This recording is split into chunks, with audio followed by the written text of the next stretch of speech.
Yeni mövzu ilə başlayırıq. Mövzumuzun adı iki kiçik mövzunun əslində bir keçəcəyik. While və for. Nə üçün istifadə olunurlar? Bunlar haqqında da təbii ki də danışacağıq. İlk öncə biz while ilə başlayaq, daha sonra for-a keçəcəyik. Ümumi bu mövzumuzun əslində bir adı var. Bunlara deyirlər loop. Və yaxud Azərbaycan dilində buna deyirlər dövr. Dövr.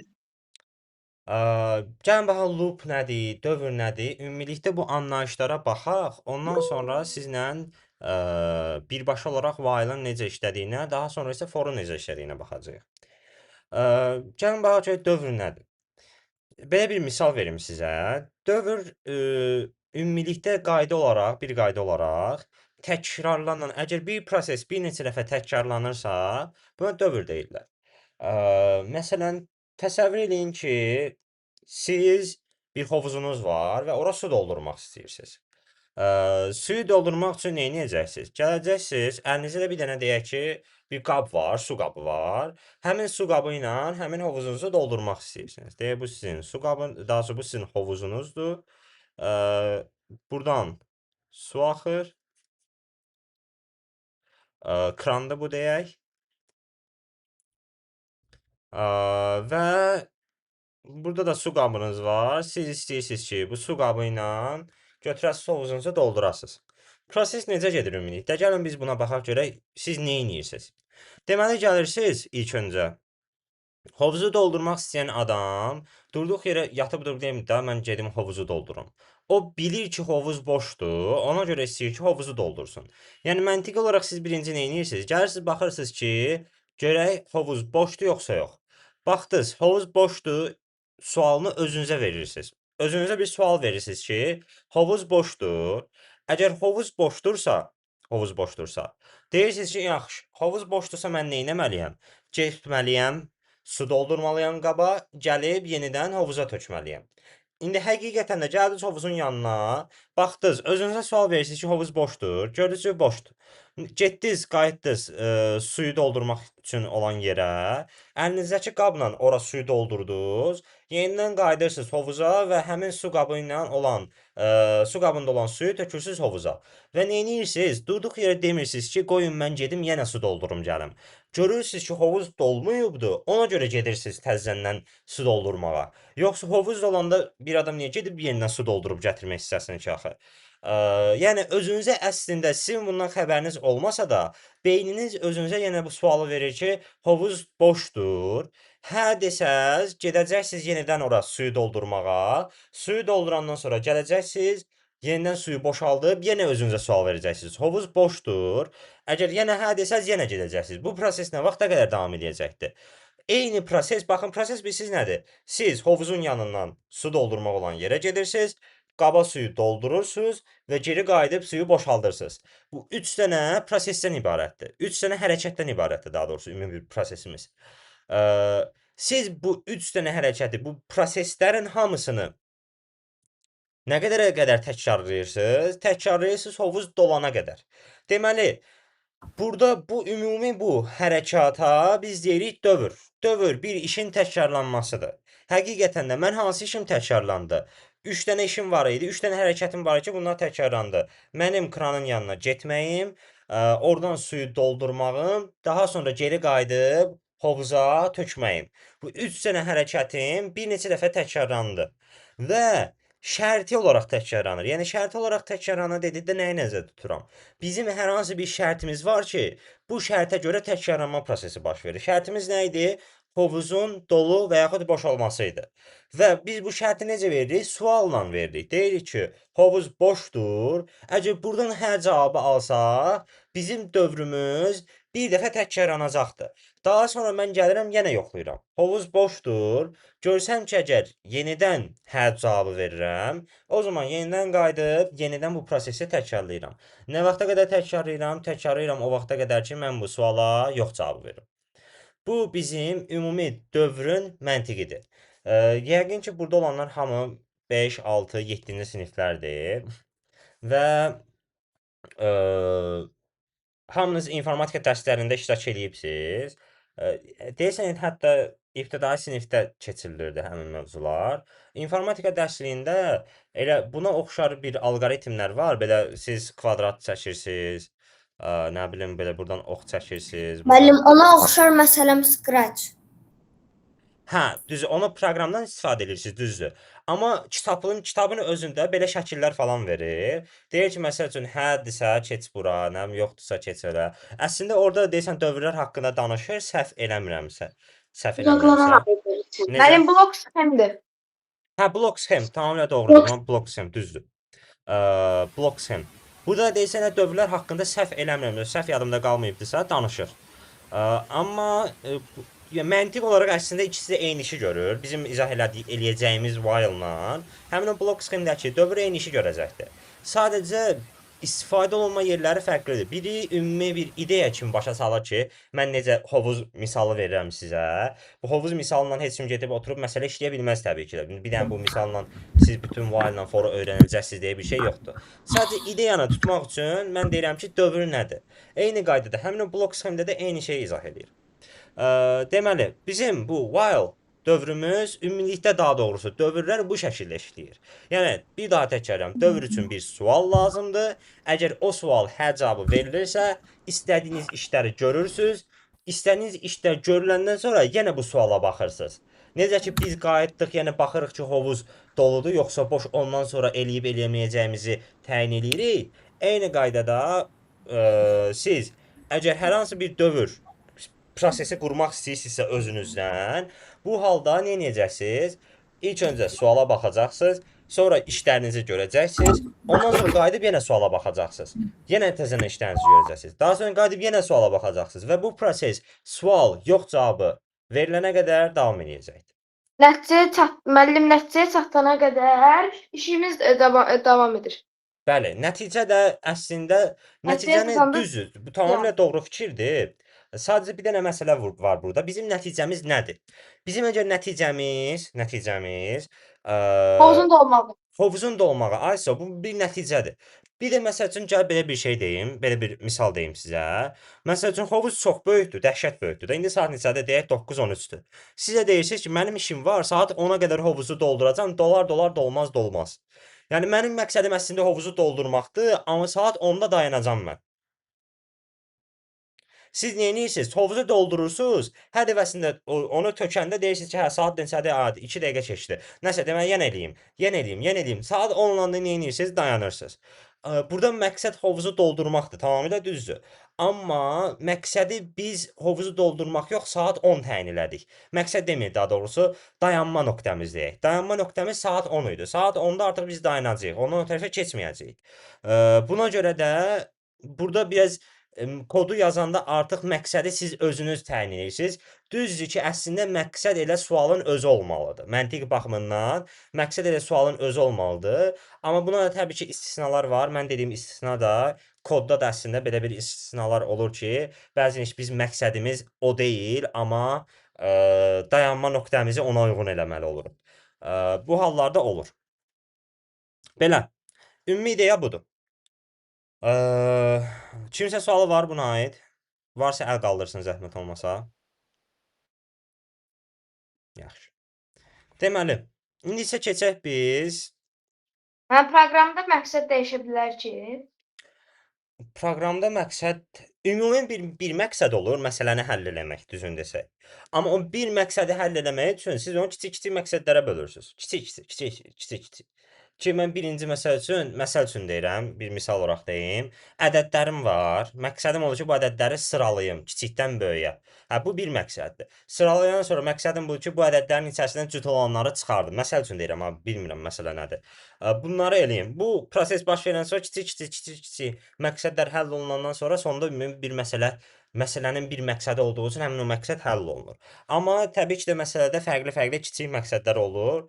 Buna görə də dediyim kimi bu dövrlər artıq bizdə qarışa bilir bəzən.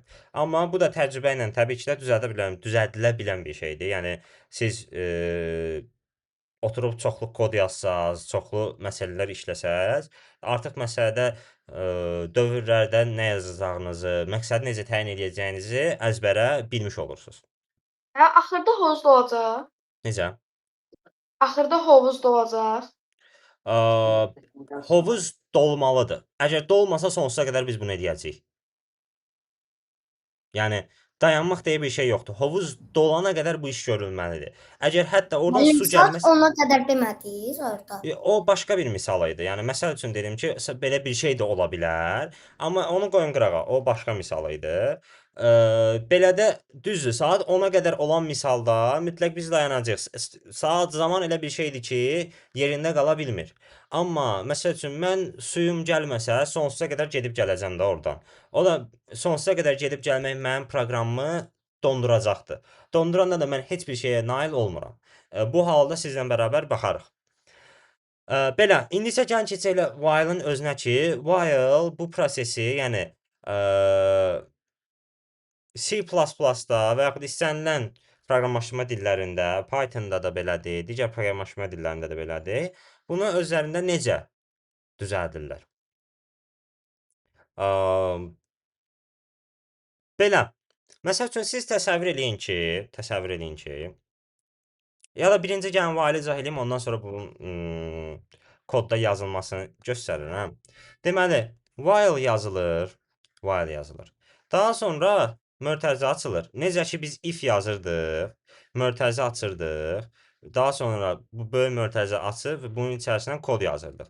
Biz necə bunu edirdik? Eynisini, tamamilə eynisini while üçün eləyəcəyik. While yazıram. İçərisini mötərizə qalsın belə. Mən bura hələ ki bir şey yazacağam.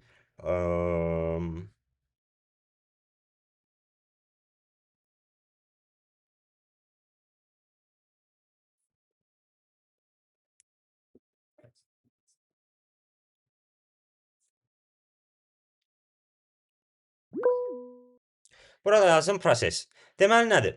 While yazılır, mötərizənin içərisinə şərt və yaxud sual.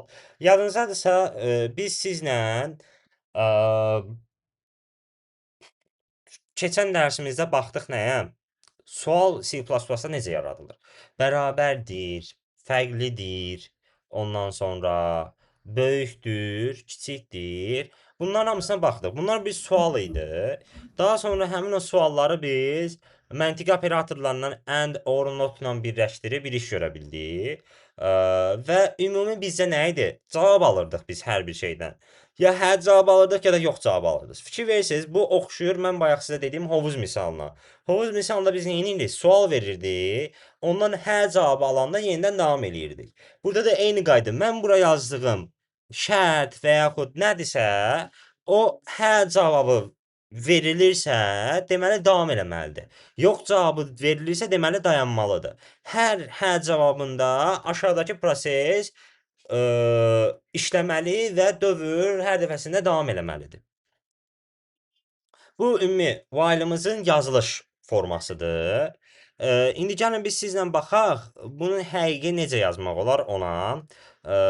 Bunun misalını gələk mütləq sizlə belə deyək, özümüzdə test eləyə baxmalıyıq. Məsəl üçün belə bir kod yazmaq istəyirəm mən. Bunu kodsuz göstərməyim biraz problem olacaqdır. Hələlik bir də ilkin formada yazım, ondan sonra koda keçim.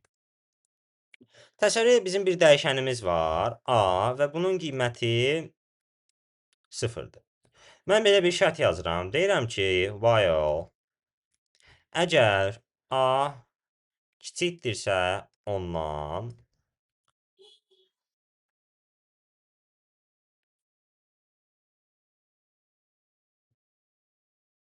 bu o demək ki, A-nı bir vahid artır. A neçədirsə, qiyməti bir vahid artacaqdır. Gəlin baxaq görək burada dövr necə işləyir. Daha sonra bunun daha sadələşdirilmiş versiyasını sizə göstərəcəm. Deməli, A-mızın qiyməti nədir? 0. Mən gəlirəm. Məqsədim nə idi? Baxın, getdim. Birinci mən neynədim? Hovuzun boş olub olmamağına baxdım. Elə deyil. Hovuzun boş olub olmamağı sual idi bizdə. İndi bizim burada sualımız nədir? A kiçikdir ondan. Deməli biz nə etməliyik? İlkin olaraq bu suala baxmalıyıq. Gəlirəm, mən deyirəm ki, A kiçikdir ondan. A-mızın qiyməti 0-dır. Deməli 0 kiçikdir ondan, kiçikdir. Nə dedim? Hə. Hə dedimsə nə edirəm? Getdim orada nə bilim hovuzda, hovuz misalında belə deyək, suyu doldurdum, təzədən gəldim, boşaltdım hovuza və s. İndi o hovuz misalı idi. Biz ona qarışmayacağıq. O başqa şeydir. Biz hal-hazırda yazdığımız misala baxacağıq. Yazdığımız misalda o su doldurma, boşaltmaq biraz başqa artıq hal alıbdır. Buradakı proses nədir? Buradakı proses A-nı bir vahid artırmaqdır. Yəni A-nın qiyməti neçədirsə, mən o boyda iş gördüyümə, çoxlu nə bilim hovuzu qaba suyu doldur, ondan sonra gəlib hovuza boşalt. Bu boyda işi gördüyümə nə edəcəm? A-nın qiymətini bir vahid artıracağam. Sadəcə bir vahid. Gəldim. Həqiqətən də görürəm ki, 0 kiçikdir ondan.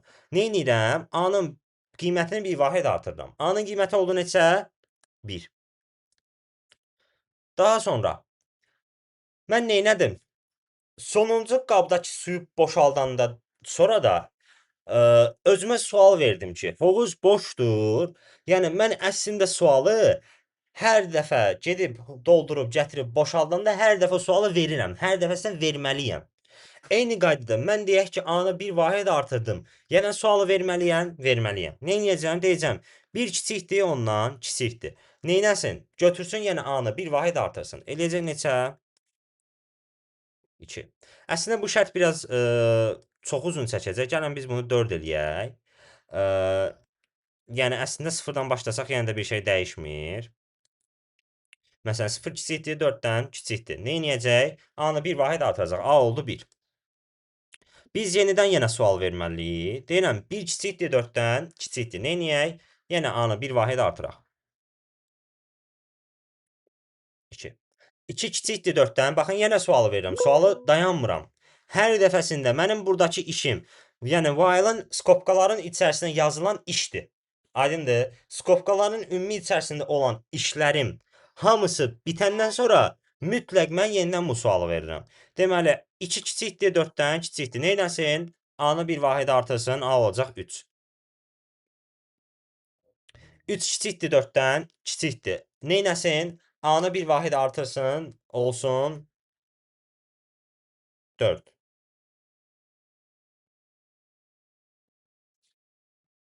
A-nı bir vahid artırsın, olsun 4. Təzədən mən yenə sualı verməliyəm. Baxın, bu artıq bilsiz hansı vəziyyətdir. Gəlin bir dənə sualı sizlə verək. Ondan sonra bizim yenə hovuz misalına qayıdıb oradakından baxaq. A neçədir məndə? A-nın qiyməti artıq oldu 4. Hər dəfəsində bir vahid artırdım. İndi baxıram. 4 kiçikdir 4-dən. Mən burada hə deyə bilmirəm, təəssüflər olsun ki. Deyirəm yox. Yox deyirəm deyə mən artıq dayanıram. Bilirsiniz nəyə oxşuyur bu? Siz gəldiniz sonuncu qabdakı suyu hovuza boşaltdınız və görürsünüz ki, hovuz doldu və daşdı. Məsəl üçün daşdı. Nə edəcəksiniz? Daha bir də gedib o suyu doldurmayacaqsınız da, dayanacaqsınız. Qurtardı. Qurtardı getdi. Sizin məqsədiniz hovuzu doldurmaq idi, doldurdunuz, qurtardı getdi. İndi eyni qayda mənim məqsədim nə idi? A-nı elə eləmək idi ki, A 4-dən kiçik olmasın. Məqsədim bu idi. 4-dən kiçik olana qədər, daha doğrusu yəni bu şərt ödənənə qədər mən A-nın üzərinə 1 gəlirdim ki, sonda A 4-dən kiçik olmasın. Həqiqətən də sonda A neçə oldu? 4. 4 4-dən kiçik deyil deyə, yəni mən bu suala 4 kiçikdir 4-dən sualına yox deyirəm deyə, ona görə mən burada dayanıram. Dayanıram deyə də artıq mən burada yazılan heç bir kodu icra etmirəm. Yəni tamamilə orada dayanıb deyirəm ki, qurtardı. Mənim while'ım bitdi. While bitdi. Qurtardı getdi. İndi ondan sonra siz nə edirsiniz kodda aşağıda, nə iş görürsünüz bu özünüzə aiddir. Amma hal-hazırda olan bizim bu dövrümüz bitdi. Məsəl üçün siz hovuzu doldurandan sonra həyatınız bitmədi ki, gedib yəqin gün ərzində başqa işlər görəcəksiniz. Eyni qayda bizim proqram sadəcə bu while-dan ibarət deyil. Mənim while-ım hovuzu doldurmaq işi bitdi. Gedirəm indi nə bilim, nəsə işim varsa o işi görəcəm də. Yəni vacib deyil ki, mən günümü bitirim ki, vəsə də mən hovuzu qurtardım, gedim də yatım. Belə demirsiniz.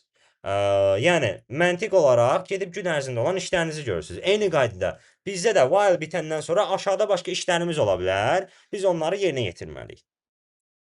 Ümumi while-ın işləmə prinsipi bu şəkildədir.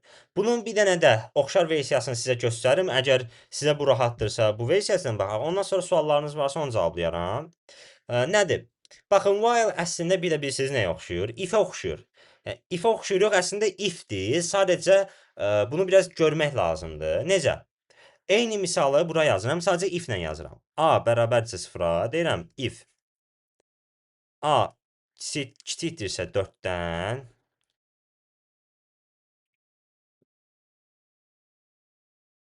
sanki if-i biz bir neçə dəfə təkrarlayırıq. Məsəl üçün, A bərabərdir 0-a. If deyirəm 0 kiçikdir 4-dən kiçikdir. A-da neynəsin? Bir vahid artırsın. A oldu neçə? 1.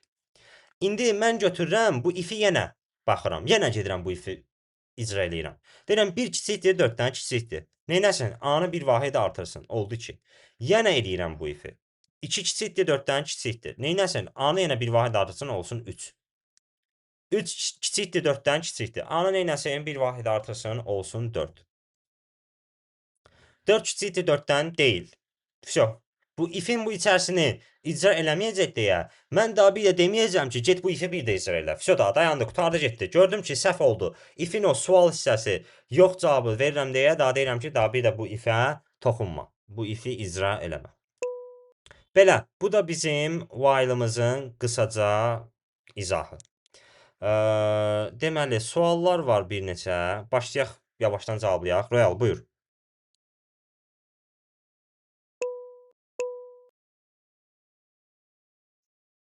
Royal, sualın varsa buyur, yoxsa sıran artıq keçəcəkdir digər adama.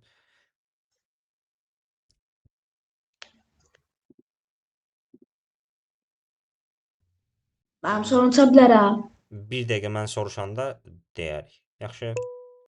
Yaxşı. Zeyd, daha sonra İbrahim, buyur.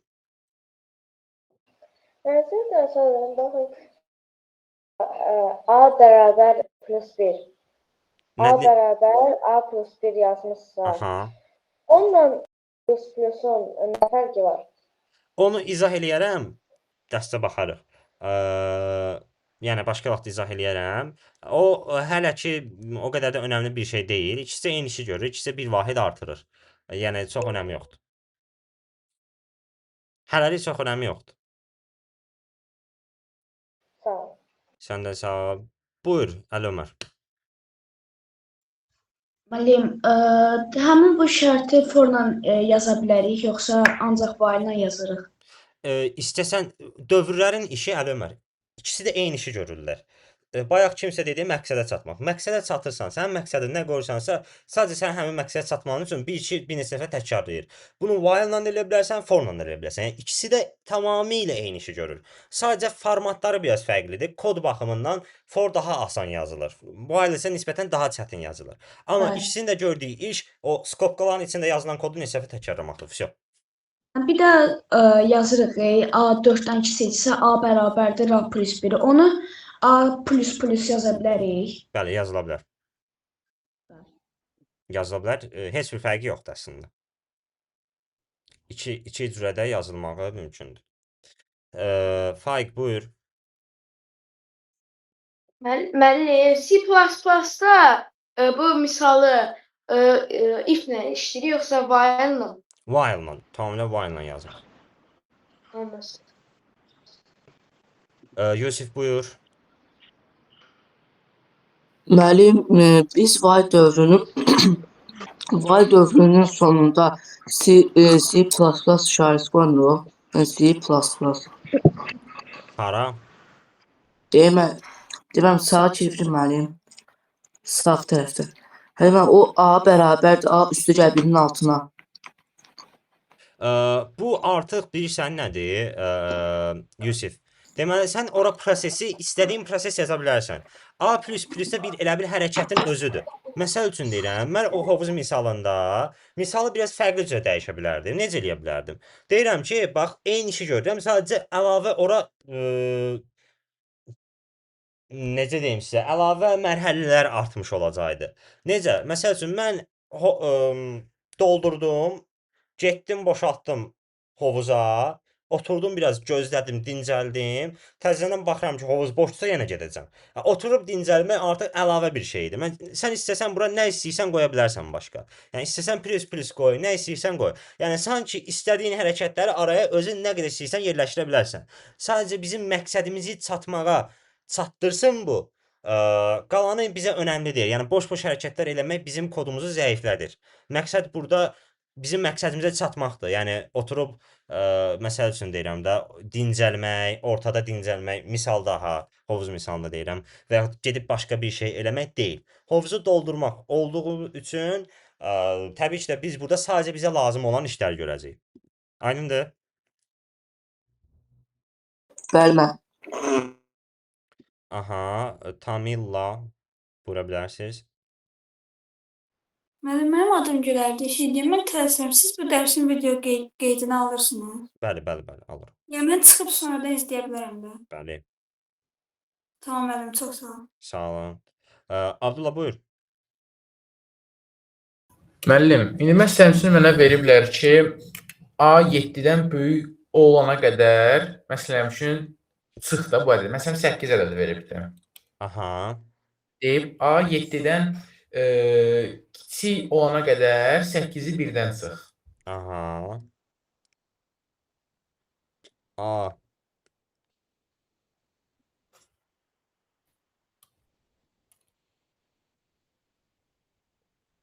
Yox, kiçik olana qədər, kiçik olana qədər. hə də. Sən kiçik olana qədər gərək 8 böyükdür axı bizdən. Mən bu Aha. şərtim hə deməliyəm ki, yox deyəndə sən artıq şərtin düz çıxmış olsun məntiqi cəhətdən. Yəni necə? Sən demirsən ki, mən istəyirəm ki, məqsədimiz nədir Abdullah? A 7-dən kiçik olsun. A 7-dən kiçik olsun. Baxaq. Deyirəm 8 böyükdür 7-dən, böyükdür. Neynəsin? Bəli. A-nı bir vahid azaltsın. A neçədir? 7. İndi 7-dən tam kiçik istəyirsənsə bura bir dənə bərabər qoyacağıq ki, lap tam kiçik olsun. İndi deyirəm 7 böyük bərabərdir 7-dən, bərabərdir. Nə edəcəkdir? 7-ni bir vahid azalacaqdır, olacaq 6. İndi deyəcək 6 böyük bərabərdir 7-dən deyil. Ona görə nə edəcək? Dayanacaqdır. Daha bizim burada vaylımız yenidən təkrarlanmayacaq. Və A-mızın yekun qiyməti nə olacaq? 6. Всё. Çoxsun. Aydındır. Sən istəsən ki, istəyirsənsə ki, bu nəticəni alasan, while-ın içərisində bunun əksini yazmalısan. Bəs məsələn istəyirəm ki, bütün hamısını versin. Məsələn üçün 1, 2, 3, 4, 5, 6. Onları yazsın da, öyle şey yox, mümkünsüz. Necə yəni? Baxın məsələn biz yazırıq A 7-dən kiçik, düz deyilmi? Hı. Sonra bunu yazırıq altdakı. A bərabərdir A çıxılsın 1. Hı hı. Bizə 6, 5, 4, 3, 2, 1 və sonsuzluğa qədər belə yazacaqlar da, mənfi sonsuzluğa qədər. İstəyirsən sonsuza qədər getsin. İndi istəmirəm də mən. Hələ elə də istəyirəm, ancaq istəyirəm ki, sıfırda dayansın da sıra üzrə. Hə, sıfırda dayansın istəyirsənsə, deyirsən ki, A fərqlidirsə sıfırdan. Deməli, bir dənə hamı bura dəqiq qulaq assın. A fərqlidirsə sıfırdan. Mən nə edirəm? 6 sıfırdan fərqlidir. Hə. Nə edəcəkdir? Bir vahid azaldacaqdır. Olacaq 5. 5 fərqlidir, sıfırdan fərqlidir. Bu şəkildə gedəcək. Sonda azalacaq da A olacaq deyək 1. 1 fərqlidir, sıfırdan fərqlidir. Təzələn A-nı nə edəcək? Bir vahid azalacaq, olacaq 0. 0 fərqlidir, sıfırdan xeyr. Ona görə nə edəcək? Dayanacaqdır. A-mız nə oldu? 0 oldu. Yəni A bütün qiymətləri gördü yol boyunca. 5, 4, 3, 6, 5, 4, 3, 2, 1. Aydındır? Anladım. Məsələn, əgər biz bunu sonsuza qədər, mən bayaq dedim sizə ki, kran əgər işləməsə biz sonsuza qədər gedib gələcəyik.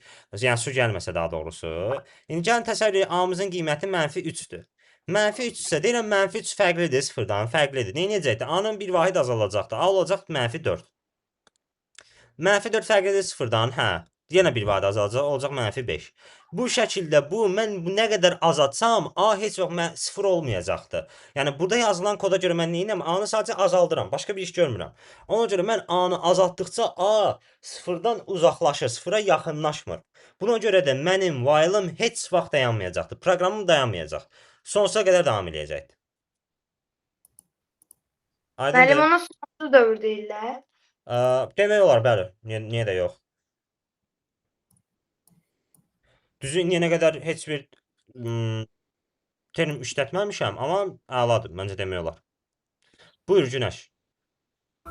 Mənim adım Ömərdir. Buyur. Siz bayaq yazmışdınız A4-dən şeydir. Bəs qarşımıza müəllim 100 məsələn yazsa, ya çox böyük ədəd yazsa, ya onun bir qısa kodu yoxdur. Yenə də ora 100 yazılacaqdı. Yəni başqa qısalıq deyəndə biz əslində belə bir şey var. Mən bunları izah eləyəndə çox uzun çəkir. C++ üçün və yaxud da istənilən proqramlaşdırma dili üçün 100 dənə təkrar eləmək heç hamınız burada yəqin ki oyun oynayıbsınız. O MS deyirlər, MS. Yəni PUBG falan oynayanda göstərir burada. MS-in nə olduğunu bilmirəm, bilən var yoxsa yox. Pink. Bəli, elədir, amma Müəllim FPS. yaxşı. Dostlar, yavaş-yavaş zəhmət olmasa bir-bir. Baxın 1000 ms bərabərdir bizim 1 saniyəyə. Milli saniyə deməkdir bu əslində. Necə ki millilitr, millilitr, qram və yaxud bunlar var. Bu da saniyənin elə bir 1000-də 1 hissəsidir, bir ms. Təsəvvür edin, C++ bu 100 dənə işi görmək üçün bizim həqiqi həyatda olan nə bilim 0.0 neçə 0.00001 ms falan sərf edir ya da eləmir. Ms ha, saniyə yox. Yəni saniyənin 1000-də birinin bəlkə də 100.000-də biri falan vaxt sərf edir. O da çox kiçik bir şeydir. Yəni biz gözümüzü qırpmaq istəyəndə belə o fikir və ağlımıza gələndə belə artıq C++ onu eləyib bitirir belə baxanda. Yəni çox sürətli, işıq sürətində işləyən bir şeymiş kimi fikirləşə bilərsiniz. Ona görə yəni bu 100 dənə, 1000 dənə eləmək C++ üçün çox böyük bir şey deyil. Yəni onun qısa üçün yazmağa ehtiyac yoxdur. Oldu. Belə, indi isə gəlin belə bir şey eləyək. Mən bunu sizə kod misalında göstərim. Daha sonra biz sizlə fora keçək. Deməli,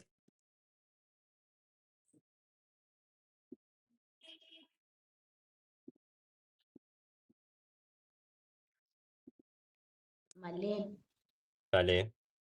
söz sonra çıxmaq olar bir dənə. Kim istəyir dostlar, yəni burada kim istəyir çıxa da bilər, girə də bilər, öz işidir. Bu sual soruşurdun? Müəllim, sizin Vicaz qrupunuza necə qoşula bilərəm? Hə, söz soruşmaq istəyirdim. Mənim deyirsən çıxmaq olar. Vicaz qrupuna qoşulmaq üçün gəlirsən bura. Burada sağ tərəfdə apply hissəsi olur. Əgər linkə girirsən qrupdakı, həmin linkə girəndə burada sağ tərəfdə apply hissəsi olur.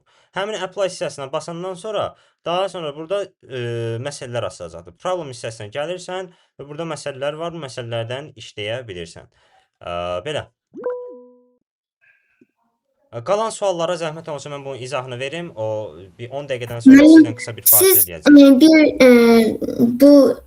Bir dərs əvvəlindəki ev tapşırığı siz orada tapşırıqları yollamışdınız da. Bəli, yollamışam. Bəli. Dostlar, kimin sualı var, əl qaldırsın, saxlasın. Mən 10 dəqiqə bunu göstərim. Fasilə müddətində sizlə bərabər suallarınıza baxarıq. Deməli, A bərabərdir 0. Nə edirəm? Eyni bayaq sizə dediyimi bura kod şəklində yazıram. Deyirəm A kiçikdirsə 4-dən nə eləsin? A-nı bərabərləsin A plus 1-ə. Aha. Proqramımı işlətdim. Proqramım işlədi, amma heç bir şey görsənmir. Bu çox normal bir hadisədir. Çünki mən hər hansı görsənmək üçün hər hansı bir şey eləməmişəm. Sadəcə nə edirəm? Hər dəfəsində A-nın qiymətini bir vahid artırıram. Mən götürüb burada belə bir iş görə bilərəm. Bura cout A yaza bilərəm. Cout A yaza bilərəm. Və daha sonra boşluq verirəm. Bu necə işləyir?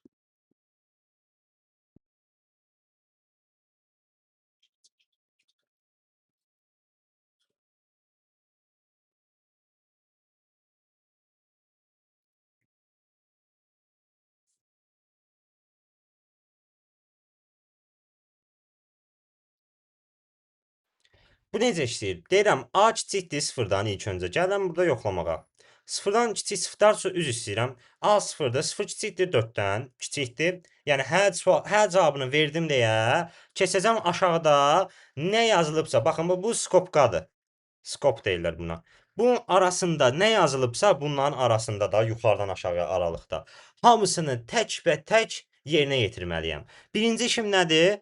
A-nı çıxışa vermək. Yəni ekrana çıxışa verəcəkdir 0. A neçədir? 0. Sonra nə etməkdir? A-nı bir vahid artırmaq. A-nı bir vahid artırdım, elədi A 1. Daha sonra A oldu 1. 1 kiçikdir 4-dən kiçikdir. Ona görə nə edirəm? Skopkalarım arasında olan iş tərmini hamısını tək-bətək yuxarıdan aşağıya icra edirəm. Nə edirəm? Deyirəm A-nı çıxışa ver. A neçədir? 1. A-nı çıxışa verdi 1. Daha sonra nə edirəm? A-nı bir vahid artırıram. A oldu 2. 2 kiçikdir 4-dən kiçikdir. Nə edirəm? Yenə A-nı çıxışa verirəm. Oldu 2 və A-nı bir vahid artırıram. Olur 3. 3 kiçikdir 4-dən kiçikdir. Nə edirəm? Yenə burada yazılan işləri görürəm. A-nı çıxışa verirəm 3.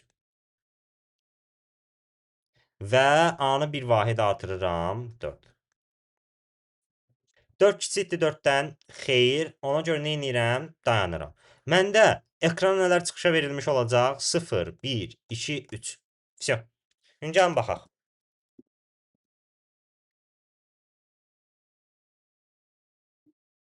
Gördünüz? Belə. Bu da bizim while'ımızın təxmini olaraq işləmə prinsipidir. Düzdür, əslində while'da çox mürəkkəb işlər görmək mümkündür. Çox-çox mürəkkəb işlər görmək mümkündür. While'ın içində bir dənə də while açmaq olar və yaxud başqa işlər görmək olar. Amma bu biraz uzun çəkəcəkdir. Düzünü desəm, gəlin sizə bunu əvvəlcədən deyim.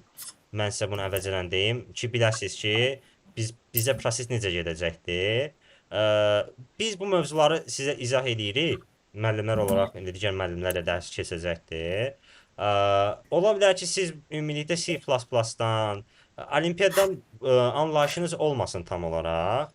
Buna görə də hələ ki, ola bilər mən sizə izah elədiyim mövzular çox da kodlama yoxdur deyə burada, çox da yoxdur deyə, yəni olsa da çox başa düşüləndir deyə.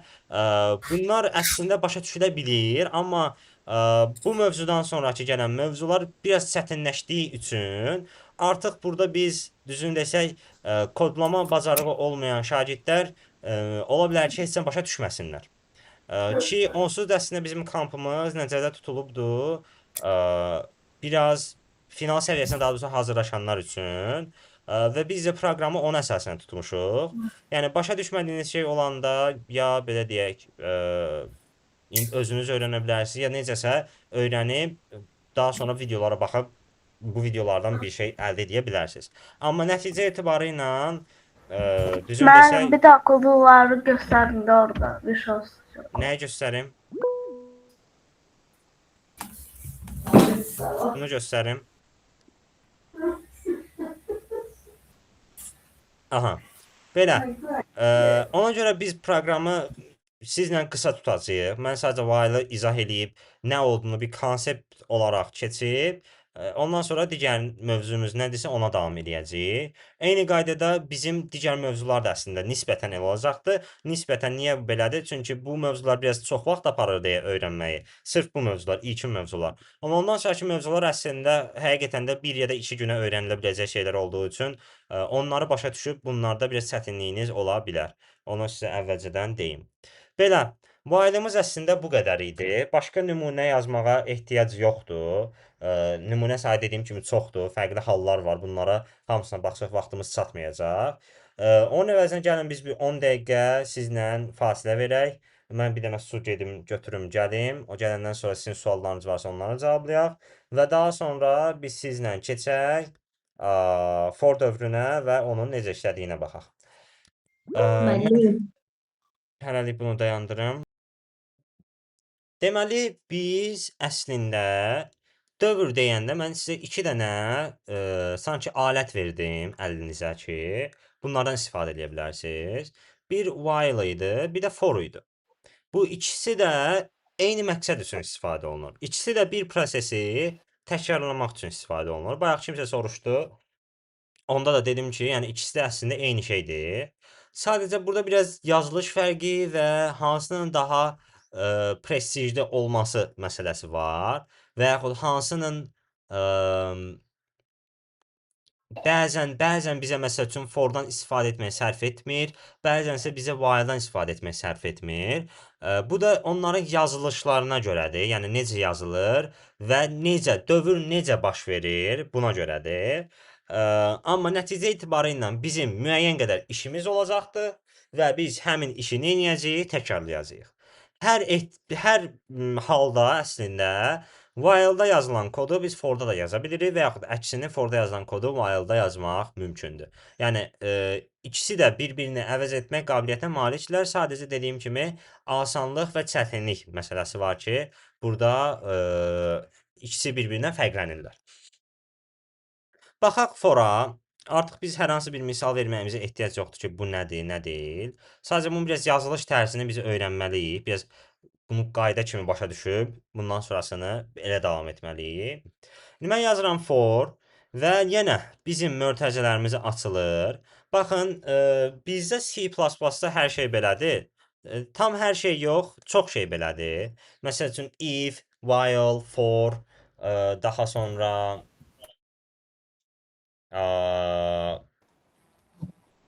bir fikirləşim görüm başqa bir şey varmı? Else if. Else if ola bilər. Başqa bir şey deyəsən yoxdur.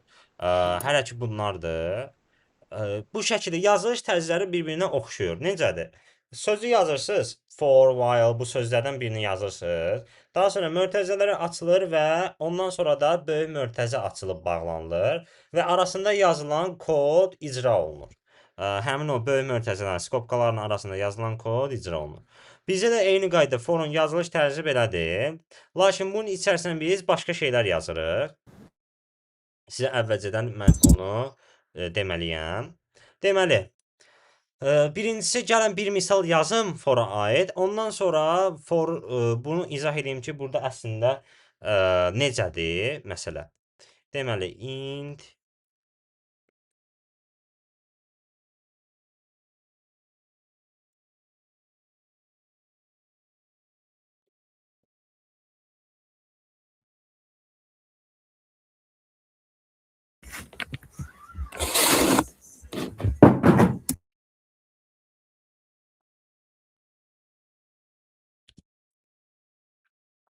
Aha.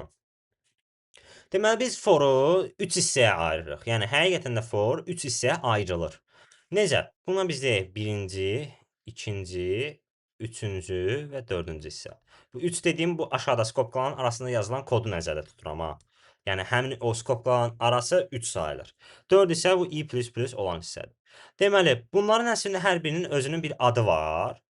Yəni, adı deməyək, bir məqsədi var sanki. Birincisi, dəyişənin təyin olunması üçündür.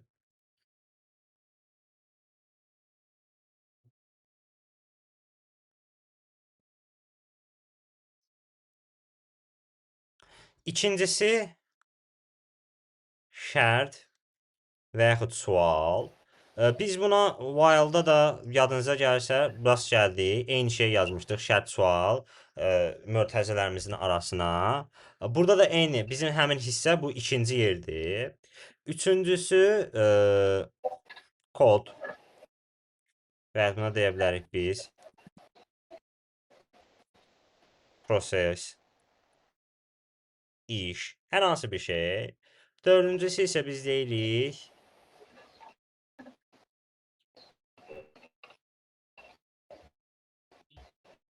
riyazi əməliyyat. 4 dənə hissə dəyişən təyin olunması, şərt və yaxud sual. Üçüncü hissə kod və ya proses və ya iş. Dördüncü hissə isə riyazi əməliyyat. Baxaq ki, bu nədir? Biz ilk öncə, yadınızdadırsa biz neynədik while-da? While-da biz belə bir iş gördük. Dəyişəni düzəltdik, A dəyişəni. Bizə A dəyişəni, bütün proseslər bu A dəyişəninə əsasən gedirdi. Mən bu A dəyişənimə kutumu yaradırdım və bütün işlər buna əsasən gedirdi. Yəni, mən hər halda bir dəyişən yaratmaq məcburiyyətində idim. Əks halda mənim ümumiyyətlə dövrümün hər hansı bir mənası qalmaz. Bizim hovuz misalına baxanda dəyişəni hovuz kimi götürmək olar, hovuzun özü kimi götürmək olar. Yəni, ortada hovuza oxşar bir şey olmalıdır ki, mən ona baxım, və ona uyğun sual verə bilim və bu götürdüyüm şeydə əslində sabit bir qiymət olmamalıdır. Yəni mən hovuzu 4 ədədi götürsəm, ədəd kimi 4 ədədi götürsəm, 4 ədədin özü dəyişə bilməz axı. Biz onu bir dəyişən kimi götürməliyik. Yəni dəyişən bir qiymət kimi götürməliyik ki, həmin ədəd dəyişə bilsin. Yəni burada bizim A dəyişənimiz əslində hovuz misalına bənzəyir. Yəni hovuzla demək olar ki, eyni məna daşıyır. Fikir verirsə mən bu A dəyişənini qıraqda, çöldə götürürdüm. Buna görə də biraz bu kodun çirkli görsənməsinə səbəb ola bilər. Yəni siz burada əgər bir neçə dənə dəyişən asılı olacaqsa sizdən, hamısını burada çöldə götürməyiniz vacibdir. While-da təbii ki də.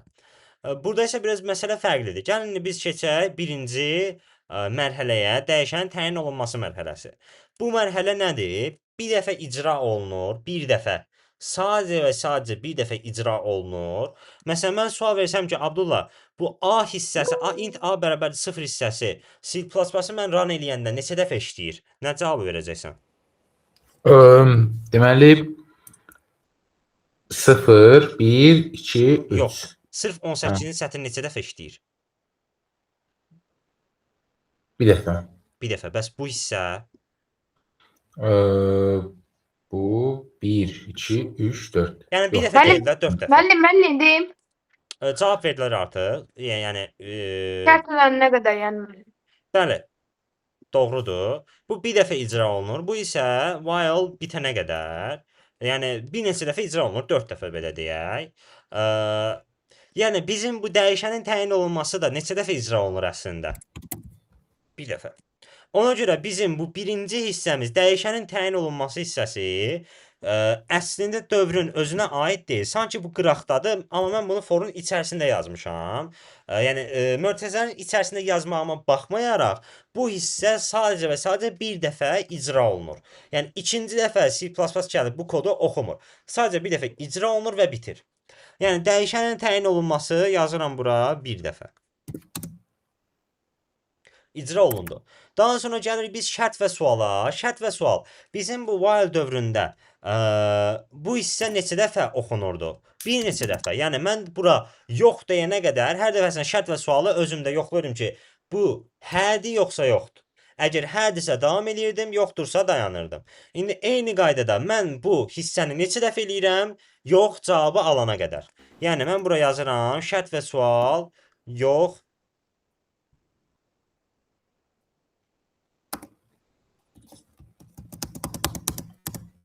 Yox cavabı alana qədər. İndi gəldik kod, proses və yaxud iş. Bunlardan hər hansı biri gedir. Bəs yaxşı, bu bizim while-da nədir? Bax, mən sizə bunları niyə belə göstərirəm? While-la foru qarışıq. Dediyim kimi, bunlar ikisi də eyni şeydir. Sadəcə yazılış tərzləri fərqlidir deyə. Mən sizə aralarındakı fərqi izah etməyə çalışacağam. Yeni bir şey icad etməyəcək deyə mən bunun sizə izahını verməyimin də bir mənası qalmır. Deməli, riyazi əməliyyat nədir? Gəlin biz riyazi əməliyyatın nə olduğunu başa düşək. Ondan sonra görək ki, burada həqiqətən də bir məna daşıyır yoxsa yox. Riyazi əməliyyat. Baxın, biz while-ımıza nə edirik? Kimsə mikrofonu açıq qaldı, onu bağlayar zəhmət olmasa, klaviatur səs gəlir. Deməli, riyazi əməliyyat nədir? Baxın, mən burada bu şərtimin səhv çıxması üçün, şərtimə yox deyə bilməyim üçün mən A dəyişəni dəyişməlidir. Yəni adı da adından da məlum olduğu kimi dəyişən. Yəni bu dəyişməlidir əslində. Dəyişməlidir ki, mən bu haldan çıxım. Əgər mənim A 0-dırsa, mən heç vaxt A-nın qiymətini artırmıramsa, mənim A yatıb durub öz-özünə dəyişməli deyil axı. Bu təbii ki, biz buna qıraqdan bir müdaxilə etməliyik. Yəni təsəvvür eləyək ki, bizdə bu yoxdur. Gəlin mən bunu silim. Təsəvvür eləyək ki, burada yoxdur. Gəlin görə bizim while-ımız necə işləyəcəkdir. Deyirəm A bərabərdir 0-a. 0 kiçikdir 4-dən kiçikdir. Çıxışa nəyi versin? 0-ı. Çıxışa 0-ı verəndən sonra mənim bütün işlərim bitəndən sonra nə edəcəm mən? Qayıdacam yenidən şərti yoxlamağa. Bilirsiniz nəyə oxşuyur? Siz gedib gəlirsiniz hovuz misalında.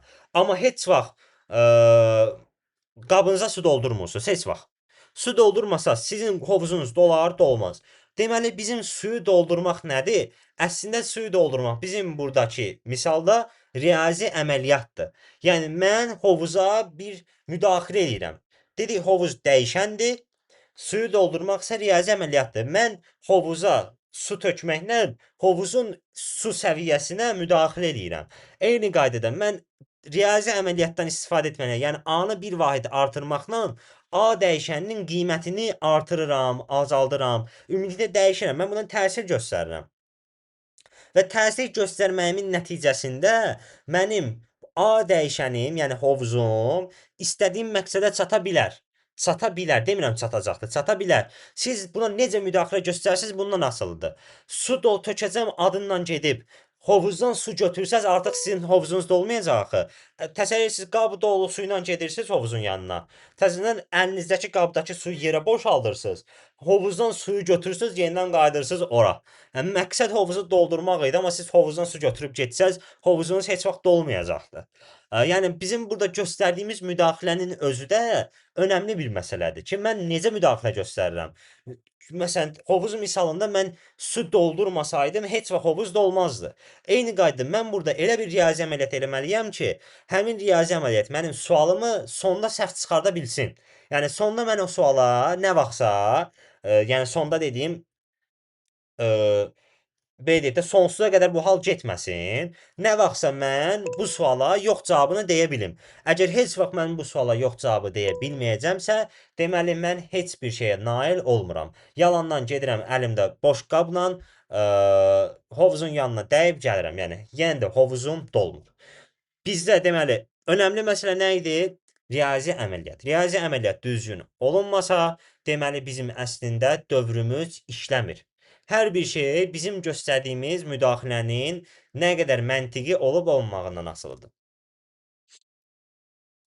Ona görə biz kod proses iş hissəsinə, daha doğrusu kod proses iş deyirəm, riyazi əməliyyat var idi, mən riyazi əməliyyatı göstərdim. Bir də qaldı bizə kod proses iş. Kod proses işi, yəni bunlardan hər hansı biri. Bu nədir? Mən bura siyahut A yazmışam. Bayaq sizə elə bunu izah etməyə çalışırdım ki, bu A bərabərdir A plus 1 əslində riyazi əməliyyat olan hissədir. Kod prosesinin, kod proses və yaxud işdən hər hansı biri deyil. Yəni, mən dedim sizə ki, bizim bir neçə addımımız var, biz o addımları yolda görə bilərik. Sadəcə görməmək daha məntiqlidir ki, boş-boşuna iş görməyək. Amma burada A bərabərdir A plus 1 bizim riyazi əməliyyat hissəmizdir əslində. Əlavə bir prosesimiz deyil. Yəni, mən suyu doldurmağım, su səviyyəsini artırmağım necə riyazi bir əməliyyat sayıla bilərsə və yaxud məntiqi bir iş sayıla bilərsə, eyni qaydada mənim A bərabərdir A plus 1 yazmağım burada tamamilə eynisidir. Ona görə mən bu iki hissəni ayırıram. Kodda çıxışa verməklə bu hissəni ayırıram. Sırf aşağıda yazdığım A bərabərdir A plus 1 hissəsi, hansı ki dediyim kimi, baxın, mənim şərtimdə olan dəyişənin qiymətini dəyişir, həmin hissə məndə sayılır riyazi əməliyyat. Qalan digər hissələr isə, kodda yazılan digər hissələr, yəni o skopkaların arasında yazılan digər hissələr. Həmin hissələr isə sayılır kod, proses və yaxud iş. Bu adla onları çağırmaq mümkündür. Yəni, bizim while-la for-u ayırsaq, ayrılmış hissələr burada öz əksini bu şəkildə tapacaqdır. İndi gəlin biz sizlə bayaq, mən while-a necə baxdımsa ki, məsəl üçün, birinci belə gedir, sonra belə gəlir, təzədən bura gedir, belə gəlir. While çox-çox sadə idi. Hətta biz while-ı if-lə ifadə edə bildik ki, mən if-i neçə dəfə təkrarlasam eyni şey olacaq. Eyni qaydada əslində for-u da izah etmək mümkündür. Eyni olmasa da eyni qaydada izah etmək mümkündür. Baxa görə bu necədir?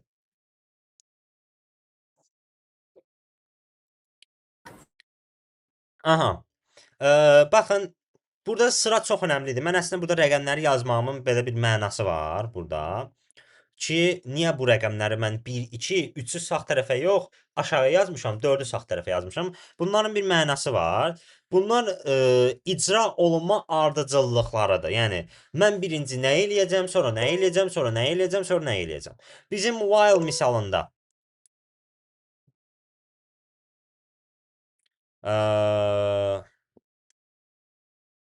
nəysə, while misalında Rəsul cavablayacam sualını. Nəsə vacib bir şeydir, Rəsul. Müəllim, deyəcəkdim ki, biz əgər hətta məsələn bizə bir dənə sual veriblər, yəni zadakı deyirlər ki, bunu elə Biz orada diləşəcəm, onu formla ancaq eləmək olar. Mən while yazsam, Keçir. eyni bir şey Bəli. keçir. Aha. Aha. Baxın, mən belə bir şey yazıram, təsəvvür eləyin.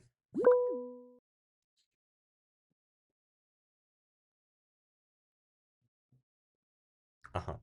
A bərabərdir, daha sonra A bərabər 0 və s. burada yazıram. Bizim icra olunma ardıcıllığımız necədir? Bax, bu birinci. Bu hissə ikinci. Bu üçüncü. Bu ümumi hissə isə üçüncü sayılırdı. Belə gedirdi proses. Mən bir dəfə 1-i icra eləyirdim. Ondan sonra gəlirdim 2-yə. 2 düzdürsə 3 olurdu. Təzədən qayıdırdı. Yenə 2, sonra 3, yenə 2, sonra 3, yenə 2, sonra 3 və nə vaxt mən 2-yə gələndə burada yox desəm, daha 3-də 3-ü eləmirdim, dayanırdım. Sanki ardıcıllıq həmişə bu şəkildə gedirdi. İndi gəlin baxaq forda bu necə gedir. Deməli, gəlir birinci 1-i icra eləyir, yəni dəyişəni yaradır. Ondan sonra gəlir, özündən sual soruşur ki, i kiçikdir 5-dən. İ'mizin qiyməti neçədir? 0. 0 kiçikdir 5-dən, kiçikdir. Hə desə, artıq bizim keçməli nəyə? Kodu icra eləməyə.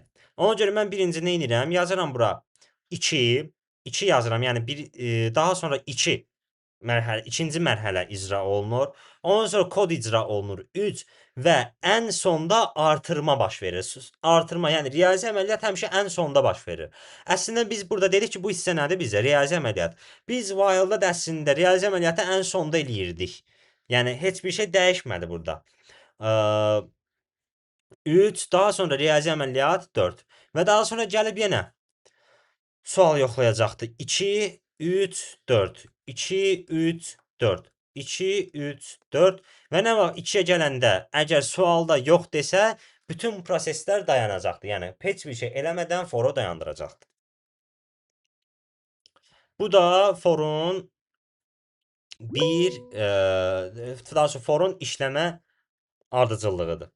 İndi gəlin buradakı i misalından baxaq görək bu necə işləyir. Yuxarıdakı ardıcıllıqla gedək və baxaq görək bu necə işləyir. i ilkin olaraq neçədir? 0-dır. Gəlirəm, yoxlayıram 0 kiçikdir 5-dən, kiçikdir. Hə. Ona görə nə edirəm? Baxın 2-ni eləyəndən sonra nəyə gəldi? 3-ə. Nəyə çıxışa verirəm? 0-ı çıxışa verirəm. Çıxışa verdim 0-ı. Daha sonra nə edirəm? 4-ü eləməliyəm. Nə edəcəm? 4-də nə deyir? i-ni bir vahid artır. i olacaqdır neçə? 1. Artıq i oldu 1. Daha sonra yenə gəlirəm. Nəyə? 2-ni eləməyə. 2-ni elədim. Nə deyirəm? Hə deyirəm. Gəlin mən bunun biraz qiymətini qısaldım. Çünki biraz çox gedəcək. 3. Yenə i kiçikdir 3-dən. Yəni 1 kiçikdir 3-dən kiçikdir. Nə olacaqdır? Gələcəkdir 3-ü yerinə yetirməyə. Yəni nəyə çıxışa verəcək i-ni? i neçədir? 1. Daha sonra i-ni necə bir vahid artıracaqdır. i-ni bir vahid artıranda i neçə oldu? 1-dən qalxdı neçəyə? 2-yə. 2-yə. Deyirəm, bir daha mən gəl nə etməliyəm? Şərtə baxmalıyam. Baxın, getmə prosesi belədir. Buradan gəlir bura, oradan bura, buradan bura, buradan da bura. Yəni, bu hissələr təkrarlanır neçə dəfə. Mən yenidən gəlirəm, deyirəm 2. i neçədir? 2. Deyirəm, 2 kiçikdir 3-dən, hə. Nə edəcəkdir? Çıxışa verəcəkdir i-ni, yəni 2-ni. Daha sonra yəni mən bu 3-ü yerinə yetirəndən sonra mütləq 4-ü də yerinə yetirməliyəm. Gəldim 4-ü yerinə yetirdim. 4 nə deyir bizə? Deyir ki, i-ni artır. i 2 idi, olacaq 3. Deyirəm 3 kiçikdir 3-dən. Xeyr, deyil. Ona görə nə edəcəm? Dayanacam. Fisiota. Mənə nə çıxışa verdi? 0, 1, 2. Gəlin indi bunun kod misalından baxaq. For yazıram yenə. Orada nə yazmışamsa onları köçürürəm bura.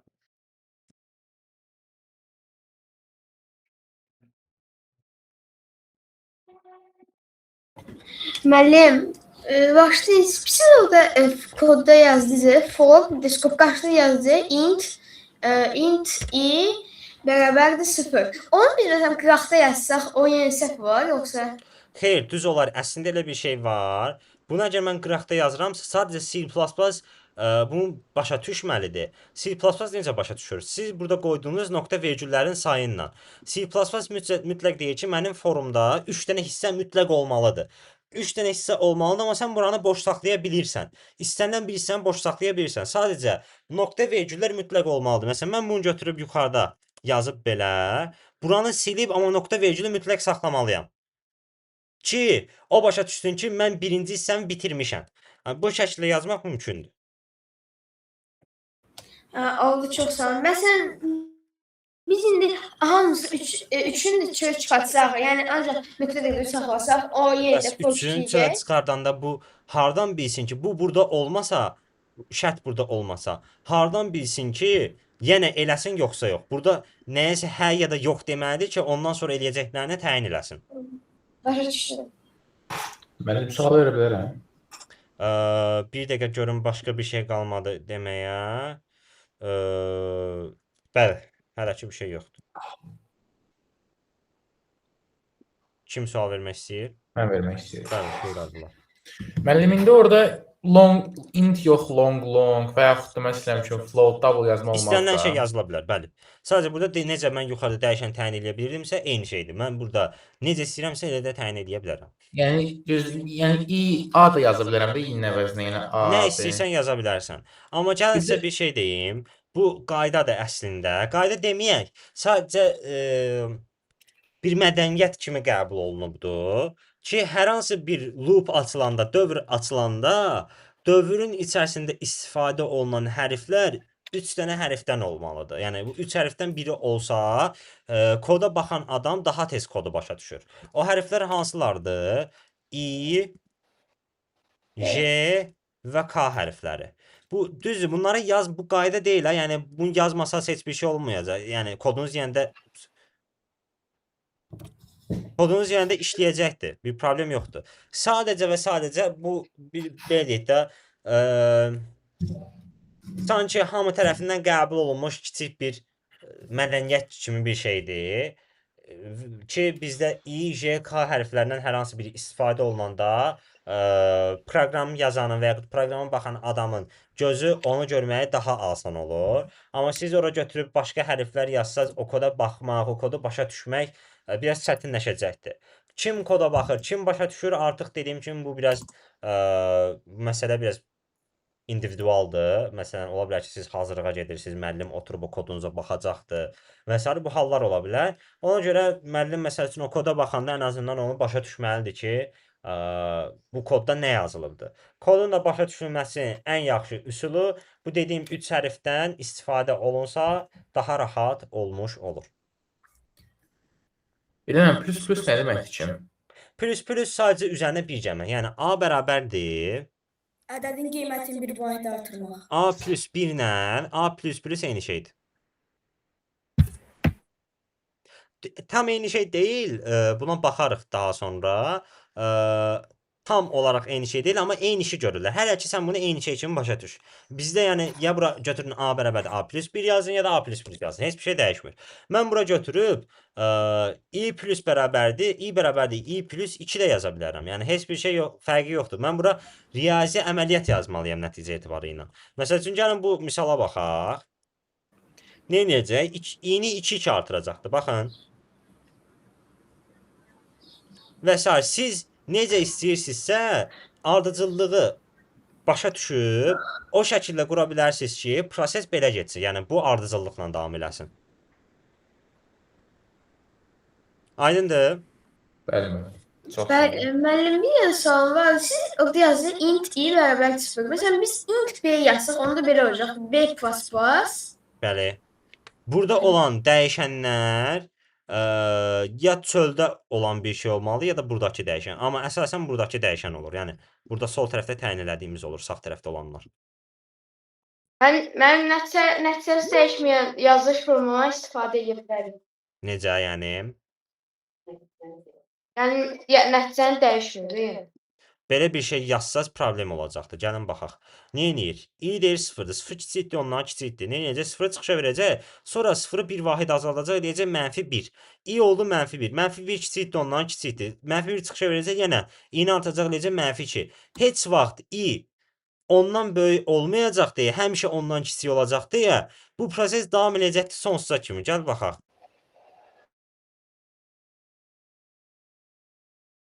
Görürsən dayanmır. Mən dayandırmasam dayanmır. Neçə 8 milyona qədər 1 çıxdı. Hələ ki mən dayandırdım deyə dayandı. Ha, normalda dayanmayacaqdı. Yəni nəticə əgər dəyişmirsə, bu şəkildə problemlər yaranır. Əgər bunu nəzərdə tutursansa.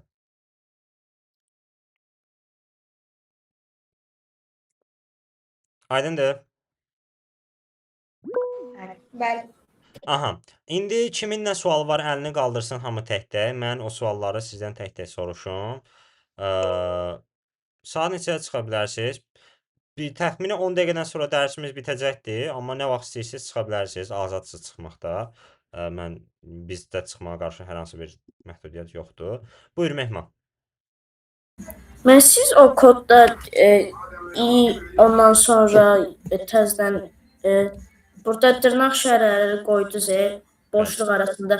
Mən onu istəsək çoxlu boşluq qoya bilərik. Bura belə. Mən yox, bu aşağıdakı C alt Hə, var. bura istədiyin qədər boşluq qoya bilərsən, bəli. Onda daha çox yer alır da, yəni 0 arasında daha çox. Ay sağ ol. Hə, məsəl üçün bax.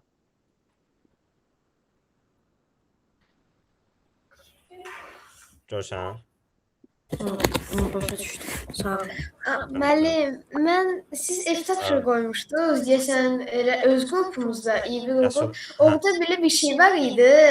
Mən prosta əlimlə yəqin 2 dənə A qoymuşam. Ona görə yəni kodda səhv çıxdı. Sonra baxdım ki, 2 dənə Hə, yox, qoymuşam. bir Yəqin dənə o aralıq görə. olmalıdır.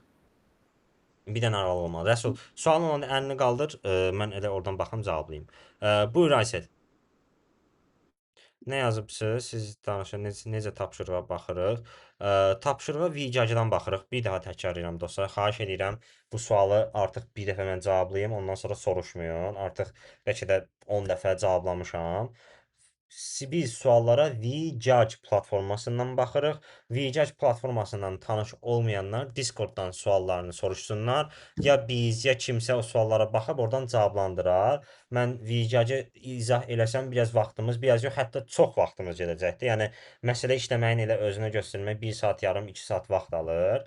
Və dediyimiz kimi bizim bu proqram sıfırdan nəzərdə tutulmadığı üçün biz bunları göstərmirik. Sadəcə bunları təkrar olaraq da buradan keçib daha sonra daha çətin mövzulara keçəcəyimiz üçün bu hissələri izah etməyimiz biraz mənasız qalır. Belə. Sual. Başqa kimsə sualı var?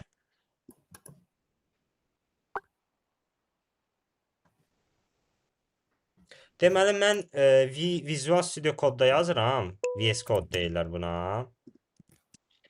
Siz bundan istifadə etməməyiniz daha yaxşıdır. Çünki nə mənada? Eləyini yükləyə bilirsinizsə yükləyin. Sadəcə biraz çətin prosesdir. Bunu yükləyəndən sonra plus başqa işlər görməlisiniz. Ona görə bu biraz nisbətən çətin prosesdir. Onun əvəzinə siz istifadə edə bilərsiniz CodeBlocks'dan. Buradan. Gəlirsiniz buradan download hissəsinə. Kimlər qaçırırsa video recorddan baxıb oradan yükləyə bilərlər. Daha sonra download the binary release hissəsinə gəlirsiniz və gəlib burada min.jw setup hissəsi var. Buradan hər hansı birini seçib onu yükləyirsiniz. Yükləyəndən sonra, qurulumu edəndən sonra artıq həmin proqramda kod yaza bilərsiniz. Bu bir üsuldur. İkinci üsul nədir? İkinci üsul mən sizə daha çox tövsiyə görərdim. Yazırsınız bura online C++. Burada olan hər hansı bir proqramla birini işlədə bilərsiniz. Ya Programiz, ya GDB Online Debugger. Gəlirsiniz buna. Bura gələndən sonra Java-da işlədə bilərik. nə istəyirsiniz? Nə istifadə edə bilərsiniz? Java proqramı. Yox, yəni Olimpiyada Java-ya icazə yoxdur. Bəli. Gəlib burada kodunuzu yazıb, nə istəyirsinizsə burada eynisini, mən orada nə eləyirəmsə, eynisini burada eləyə bilərsiniz. Yəni, yükləmə üsulu biraz çətin üsuldur. Onun əvəzinə gəlib hər dəfəsində burada işləyib, run düyməsinə basanda proqramınız işləyəcəkdir, stopa basanda dayanacaqdır. Buradan da hətta bunları yadda saxlayıb, sonra gəlib buradan işliyinizə baxa bilirsiniz. Belə, bu bir üsul.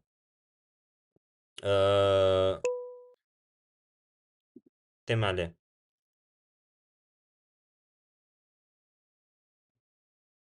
Aha, bəli, qala bilərəm. Online C++ olar. Belə. Buyur Səma.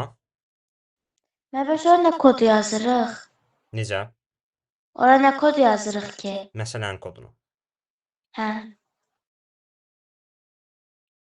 Light mine. Buyur. Yusif Mirzəyev. Ümumiyyətlə mən bu onlayn debuggerlər arasında ən sürətlisi hansıdır? Sürət baxımından, yəni nə mənada sürət? Ümumi sürət deyirsən, yoxsa gec burada compile olur, sənə gec cavab verir, o mənada deyirsən? Hə, bəli, mən. Məncə hamısı eynidir. Nisbətən sürət baxımından hamısı nisbətən zəifdir, çünki internetlə işləyir deyə bu internet məsələsidir də, yəni şey deyil tam olaraq. Sən yazırsan, yazdığın kod gedir ora, orada kodu işlədir, sənə göndərir falan. Bu internetə görə bu zəif olur, amma düzün desəm mən bu saytı o qədər çox xoşlamıram, bəzən problemlər olur. Deyirsən proqramist daha yaxşıdır, yəni məncə proqramist daha yaxşı ola bilər. Mən proqramist Daha yaxşısı mən yoxladıqlarım arasında CodeChef çıxıb, ona görə soruşdum. CodeChef bu Bəli. ola bilər. Ola bilər əslində. Yəni fərqi yoxdur. Hamısının gördüyü iş eynidir. Hamısı tamamilə eyni işi görür. Baxaq görək bu nə edir. Oldu mən Bu prosesu götürür, sıraya atır. Əgər çoxlu sıra varsa, o sıraya uyğun belə deyək də proses gedəcəkdir. İstifadə edə bilərsiniz. Yəni hamısı dediyim kimi eyni işi görür. Bir dənə belə bir məsələ var. Burada interaktiv konsol yoxdur. Yəni yazıb cavab almaq yoxdur. Sadəcə yazırsan, göndərsən, nələr yazırsansa onun üzərində iş görür. Amma burada var məsəl üçün interaktiv konsol deyə bir şey var. Gəlirsən, yazdıqca səndən danışa bilir belə deyək. Bir dəfəlik dərs bitdi çıxa bilərik. aha, sözümü yekunlaşdırım, daha sonra çıxa bilərsiniz. Buyur, Real.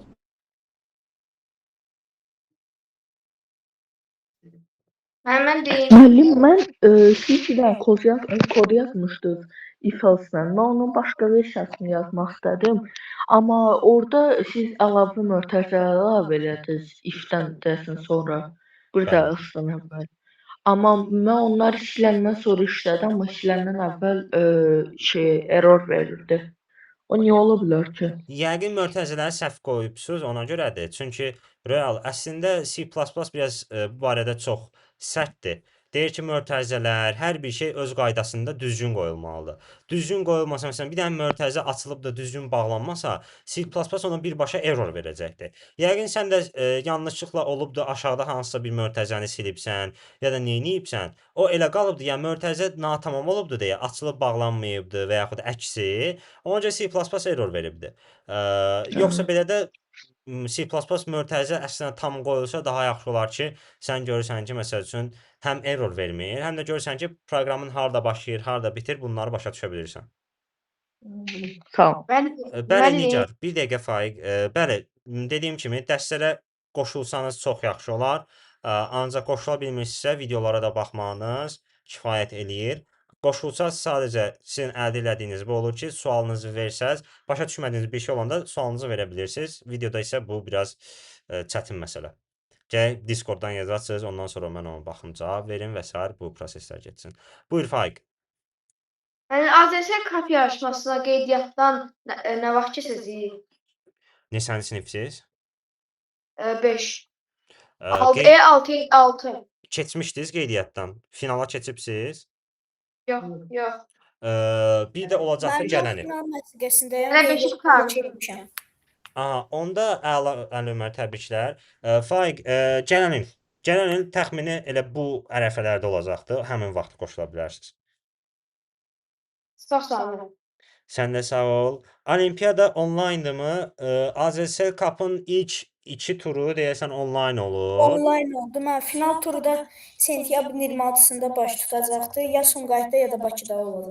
Bəli, əyani şəkildə, mütləq əyani şəkildə olacaq. Yəni gedib orada kompüterdə oturub yazacaqsınız. Digər olimpiyadalarda isə belə deyək, fen olimpiyadalarında, RFO-da isə birinci tur onlayn olur, qalan 2 tur isə əyani olur. Belə. Mən artıq rekordu dayandırım.